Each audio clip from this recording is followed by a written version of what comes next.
This ride takes us through Hyderabad, moving along the city roads during the ride.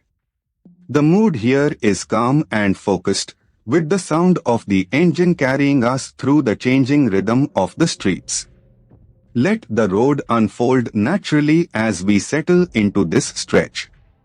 A little further along, this part of the route shows a grounded side of Hyderabad, where everyday movement defines the street. Shops, side lanes, and passing vehicles build a sense of momentum, and the pace stays steady. It is the kind of stretch where the ride feels less like a destination and more like a continuous observation. As the ride continues, here is something worth knowing about this part of Hyderabad. Hyderabad became one of the wealthiest princely states in India under the Nizam's rule.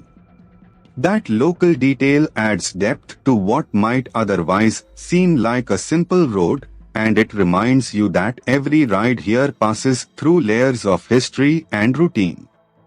Coming into the next stretch, from the rider's perspective, this section is defined by spacing, timing, and attention. Traffic flows in its usual unpredictable pattern, so every opening on the road matters. The experience becomes less about speed and more about reading the street early, staying smooth, and keeping the ride controlled. Further down the route, as the route continues, the presence of history Nizam gives this stretch a stronger sense of place.